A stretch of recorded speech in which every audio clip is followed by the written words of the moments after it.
और हम लोग मतलब सिस्टम से सताए हुए लोग हैं सर। सिस्टम ने हम लोगों को सता रखा है। आज 10 साल हो गया तैयारी करते करते। घर वाला बोलता है कि पढ़ा लिखा तेरा बेकार हो गया भाई, कुछ कर ले, अब शादी वादी का उम्र हो गया है, शादी कर ले, कुछ नहीं करेगा तो। सर 10 साल में हमने बहुत कुछ खोया सर। मैं मतलब हम सिस्टर के घर नहीं जा पाते हैं, अपना घर में नहीं जा पाते सर। और जब एग्जाम होता है तो उस समय पर्व त्यौहार में भी नहीं जा पाते। और अब तो घर जाने में शर्म लगता है सर कि अब घर कैसे जाएं हम लोग। जिंदगी भर पढ़ते रहे वहीं की क्या कर वहीं जिंदगी भर, मतलब हम लोग घर जाने से कतराते हैं सर। अब घर जाना नहीं चाहते हैं सर, घर जाते नहीं है जल्दी। तो अगर यहाँ स्टार्टअप का कल्चर डेवलप होता तो हम लोग हो सकता है एंटरप्रेन्योरशिप की तरफ चाहते, हम लोग भी कोई अपना स्टार्टअप करते। न यहाँ के छात्रों के पास सबसे बड़ी बात है पूंजी ही नहीं है सर। और सरकार पूंजी उपलब्ध नहीं करवाती है हम लोग को। अब ढीठ हो गया, अब आँख से आंसू भी नहीं निकलता है, बस आँख के अंदर ही आंसू जो है समेटा जाता है। अब बहुत रो लिए हैं सर, इतना हम लोग रो चुके हैं ना रात के अंधेरे अकेले कमरा में। अपने बारे में बताइए कुछ, आपको भी झेलना पड़ा हो कुछ जेपीएससी ऐसे कोई सरकारी पेपर आपने भी दिया हो, कब से तैयारी कर रहे हैं? मेरा नाम सत्यानंद गिरी है। मैं 6ठी जेपीएससी 7वीं से 10वीं और 11वीं से 13वीं और अभी 14वीं, ये 4 जेपीएससी में सम्मिलित हो चुका हूँ। मैं 2 बार मेंस लिखा हूँ और इस बार मेरा प्री भी नहीं हुआ है, जबकि मैंने 200 क्वेश्चन में से 143 क्वेश्चन सही किए हैं और एक प्री नहीं। मेरा ना रेगुलर का प्री हुआ है और ना बैकलॉग का। बैकलॉग 2 दिया था और एक बैकलॉग में मेरा 145 से ज़्यादा सही है, एक में 143 है। ठीक है सर। और मैं पिछला 2 बार जो है मेंस लिख चुका हूँ। तो मैं कभी भी एग्ज़ाम लिखता था झारखंड का तो मतलब मन में थोड़ा भी डाउट नहीं रहता था मेरा प्री नहीं होगा, लेकिन इस बार प्री भी नहीं हुआ। ये तो हो गई जेपीएससी सिविल सर्विसेज की बात है। दूसरी बात हुई कि मैंने जेएसएससी सीजीएल दिया था। सीजीएल का तो इतना ड्रामा हुआ जो सारा देश जानने लगा है अब। और हम लोग मतलब सिस्टम से सताए हुए लोग हैं सर। सिस्टम ने हम लोगों को सता रखा है। आज 10 साल हो गया तैयारी करते करते। घर वाला बोलता है कि पढ़ा लिखा तेरा बेकार हो गया भाई, कुछ कर ले, अब शादी वादी का उम्र हो गया है, शादी कर ले, कुछ नहीं करेगा तो घर में रह, खेती कर ले। अरे हम खेती भी क्या करें सर, हम पलामू के आते हैं, रेन शेडो इलाका पड़ता है सर, वहाँ अधिकतर समय अकाल ही रहती है, खेती का भी अपॉर्चुनिटी नहीं है सर, पथरीली ज़मीन है। कभी माइनिंग के नाम पे हम लोग से ज़मीन ले लिया जाता है, तो कभी कोल माइनिंग, तो कभी स्टोन माइनिंग के नाम पे ज़मीन ले लिया जाता है सर। आपने बताया कि आप 10 साल से तैयारी कर रहे हैं, तो ये जो इतने सालों में वो जो मानसिक एक संघर्ष आप पे, आपके परिवार वालों पे आया होगा, घर वालों को जब पता चलता, अभी इस बार भी पता चला होगा कि जब शायद पेपर में समस्या हो गई, दिक्कत हो गई सिस्टम में, तो उनका क्या रिएक्शन था, उनके क्या जज्बात थे, वो कैसे टूटे, क्या हुआ? मेरे पिताजी का उम्र 67 ईयर है, 67 साल है, और घर मुझको चलाना पड़ता है क्योंकि वो तो अब बुजुर्ग हो गए हैं। तो मैं यहाँ कुछ काम करके ही पढ़ता भी हूँ, घर भी चलाता हूँ। 4 घंटा कुछ जोमेटो में, स्विगी में या ट्यूशन में कुछ में काम करता हूँ, इसके बाद पढ़ता हूँ खुद। घर वाले बोलते हैं कि बेटा पढ़े लिखे छोड़ दे, कुछ प्राइवेट जॉब कर ले, देख ले, लेकिन हम लोग के अंदर रहता है कि नहीं भाई कुछ तो कर लेते हैं। घर वाले ने बोलना होप छोड़ दिया, बोला कि इस सरकार में, ये राज्य में कुछ नहीं होता, पढ़े ले छोड़ दे, कुछ जॉब कर ले, प्राइवेटे जॉब कर ले, कमेबे, शादी ब्याह कर ले, वह जीवन आओ, ऐसे कुंवारी रह जाए जिंदगी भर। यार ज़िंदगी के 10 साल बहुत लंबा पीरियड होता है किसी भी इंसान के लिए। 10 साल में क्या कुछ नहीं कर लेता इंसान। इन 10 सालों में आपको क्या लगता है कि जब संघर्ष तैयारी चल रही थी, क्या क्या खोया है आपने इन 10 सालों में?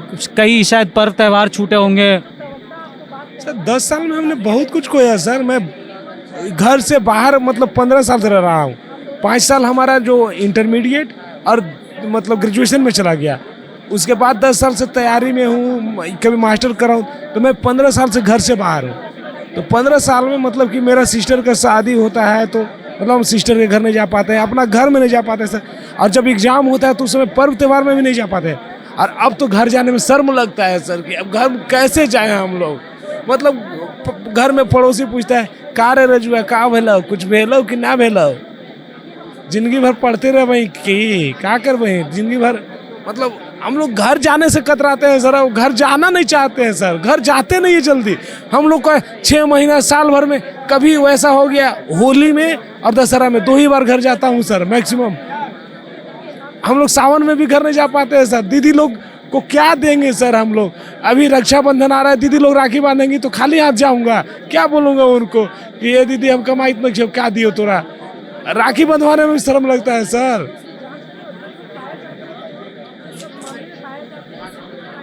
जब भी कभी मिलते हैं अपने माता पिता से, घर वालों से, जब पिता से अपने आँख में आँख मिलाना होता है, आँख में आँख मिला के बात करनी होती है, तो कैसा महसूस होता है? मिला पाते हैं सर? पिता से तो सामने से बात ही नहीं करते हैं सर, डर लगता है उनको क्या जवाब देंगे, कुछ पूछेंगे तो क्या।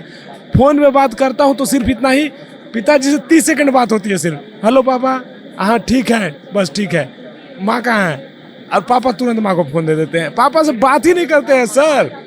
क्या बोलेंगे पापा को कि हम ऐसे ही झूल रहे हैं बेरोजगारी में, किसी तरह जीवन यापन कर रहे हैं, किसी तरह मतलब चल रहा है सर। मतलब माँ से ही जो बात होती है हम लोग की होती है, और वो भी माँ से रोज बात नहीं करते हैं। मतलब माँ भी बोलती है कि बेटा कब ब्याह करेगा, कब अपना घर परिवार देखेगा, कब हमको उरीन करेगा। मेरे पिताजी 67 साल के हैं, माता जी 62-63 साल की हैं, घर बुजुर्ग है, घर में कोई है नहीं, उनको देखने वाला तक नहीं है सर कोई। ये सवाल मैंने पिछले भाई से भी पूछा। क्या लगता है आपको, झारखंड का युवा, एक मिडिल क्लास फैमिली से आने वाला, लोअर मिडिल क्लास फैमिली से आने वाला आम युवा, आपके जैसा मेरे जैसा, आज भी सरकारी नौकरी पे इतना डिपेंडेंट क्यों है 2026 में भी? जी सर, इसका 2-3 कारण है। पहला तो सोशल कारण जो वो लड़का बताया, दूसरा हो गया कि सरकार ने न कभी स्कूल में वैसा पढ़ाई दिया, न टेक्निकल कोई कौशल दिया, न कभी स्टार्टअप का कल्चर डेवलप किया, ठीक है ना।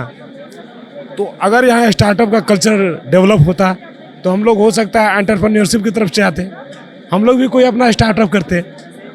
न यहाँ के छात्रों के पास, सबसे बड़ी बात है पूंजी ही नहीं है सर, और सरकार पूंजी उपलब्ध नहीं करवाती है हम लोग को।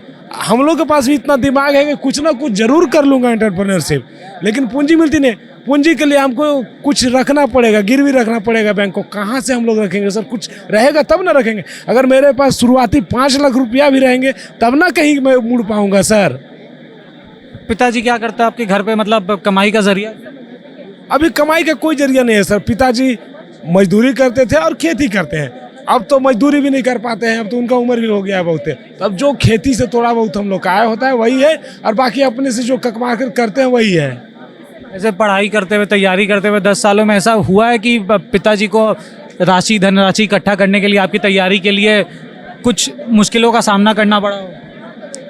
जी सर, मैं एडमिशन ले रहा था यहीं रांची यूनिवर्सिटी में बीएड करने के लिए, तो उस समय हमको अपना ज़मीन रेहन समझते हैं, बंधक, ज़मीन को बंधक धरना पड़ता है सर। अगर 1-2 माल मवेशी पशुधन होता है, पशुधन को बेचना पड़ता है सर, ताकि हम एडमिशन ले सके, हम 50,000 रुपया जमा कर सके।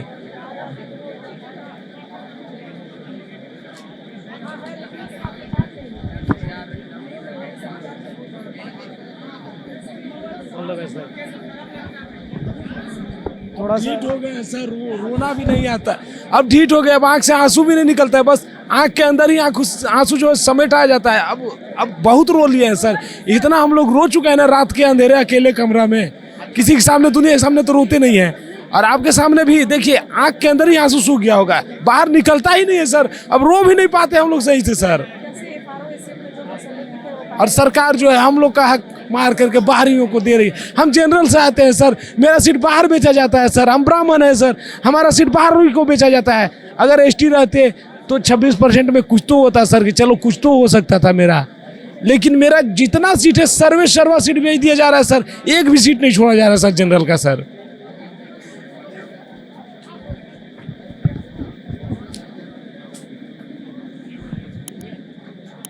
आप बात करेंगे? इधर ही आ जाइए।